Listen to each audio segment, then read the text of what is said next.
আগেই বিদেশ সফরে রশ্মিকা ও বিজয়, রোমে রোম্যান্স। বিয়ের খবর এখনো আনুষ্ঠানিক নয়, কিন্তু ইঙ্গিত যেন একের পর এক। নতুন বছর শুরুর আগেই প্রেমের শহর রোমে একান্ত সময় কাটিয়ে দেশে ফিরলেন দক্ষিণী সুপারস্টার বিজয় দেবরাকোন্ডা এবং রশ্মিকা মান্দানা।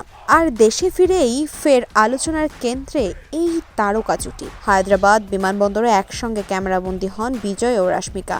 হাত ধরেননি, কিছু বলেননি, তবুও পাশাপাশি হাঁটার সেই মুহূর্তই বুঝিয়ে দিল সম্পর্কটা কতটা গভীর। ভিডিও ছড়িয়ে পড়তেই সোশ্যাল মিডিয়ায় শুরু হয় বিয়ের জল্পনা। তাহলে কি এবার সত্যি বিয়ের পালা? রশ্মিকার ঢিলে ঢালা ক্যাজুয়াল লুক, বিজয়ের স্টাইলিশ লেদার জ্যাকেট, দুজনের সাজেই ছিল সফর শেষে আরাম আর আত্মবিশ্বাস।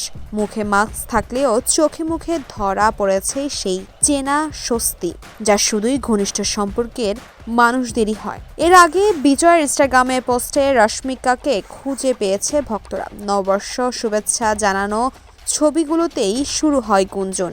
এবার রোম সফরের সেই গুঞ্জনকে আরও শক্তই করল।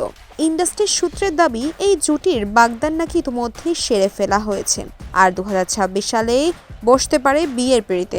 শোনা যাচ্ছে রাজকীয় আয়োজন নয়, বরং খুব ব্যক্তিগত পরিসরেই 4 হাত এক করতে চান বিজয় ও রশ্মিকা। প্রেম, গোপন সফর, একসঙ্গে ফেরা, সব মিলিয়ে দক্ষিণী ইন্ডাস্ট্রির সবচেয়ে আলোচিত লাভ স্টোরি এখন বিজয় রশ্মিকা। বিয়ের ঘণ্টা কি তাহলে সত্যিই বেজে উঠবে?